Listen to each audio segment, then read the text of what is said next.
वसा जनसेवेचा. माणुसकीला काळिमा फासणारी एक हृदयद्रावक घटना पुणे जिल्ह्यातील भोर तालुक्यातील नरसापूर येथे घडली आहे. केवळ 3 वर्षांच्या चिमुरडीवर अत्याचार करून तिची निघृण हत्या करण्यात आली. या घटनेचे पडसाद आता संपूर्ण महाराष्ट्रात उमटत असून दोषीला कठोर शासन व्हावे यासाठी जनक्षोभ उसळला आहे.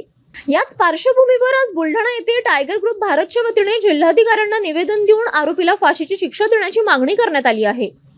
पुण्यातील नरसापूर येथे भीमराव कांबळे या नराधमाने 3 वर्षांच्या चिमुरडीवर अत्याचार करून तिची हत्या केली.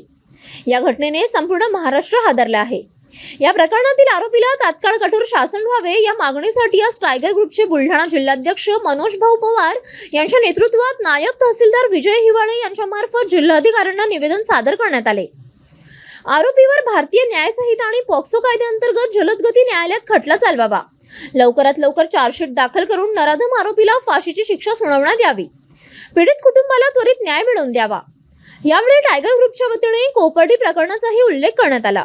कोपर्डी घटनेला 10 वर्षे उलटूनही अद्याप दोषींना फाशी झाली नसल्याबद्दल खंत व्यक्त करत अशा गुन्हेगारांना जर बसवण्यासाठी कायद्याची कडक अंमलबजावणी होणे गरजेचे असल्याचे निवेदनात म्हटले आहे.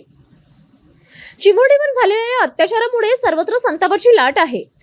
आता प्रशासन आणि न्यायालय या नराधमाला किती लवकर फाशीच्या खांबावर चढवते याकडे सर्वांचे लक्ष लागले आहे. नरसापूर तालुक्यात झालेली ही घटना एका 3 वर्षाच्या चिमुकलीवर झालेला रेप आणि तिची मृत्यू, आणि हे काही नवीन नाही आपल्यासाठी. मागच्या वर्षीच एका 3 वर्षाच्या मुलीचा रेप झाला, ते बदलापूरमध्ये, मुंबई इथे. आणि रेप झाल्यावर सगळ्यात पहिले काय विचारतात, तिने काय घातलं होतं, कुठे गेली होती आणि किती वाजता. हे मॅटर नाही करत की काय घातली होती, किती वाजता. ती एक 3 वर्षाची मुलगी होती.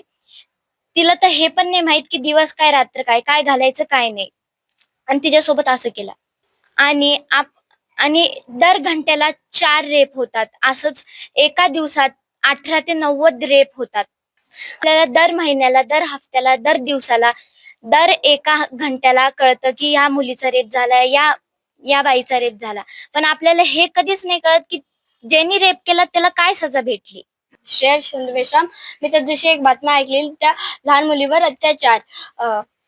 माझ्याकडनं हेच निवेदन आहे की त्या व्यक्तीला फाशी भेटली पाहिजे. फक्त मुलगी नव्हती, कोणाची तरी दुनिया होती. माफ कर बेटा, आम्हाला धर्मवादी, जातीवादी राष्ट्र बनवायच म्हणून आम्ही तुला न्याय देऊ शकत नाही. आमच्याकडे तुझ्यासाठी एखादा भक्कम कायदा बनवण्यासाठी वेळ नाही. काय बोलाल या न्याय व्यवस्थाला आणि सरकाराला? We want justice. कळकळती नम्र विनंती, आमच्यासारख्या चिमुकलीला न्याय मिळावा आणि त्या राक्षसाला फाशीची सजा मिळावा. City news.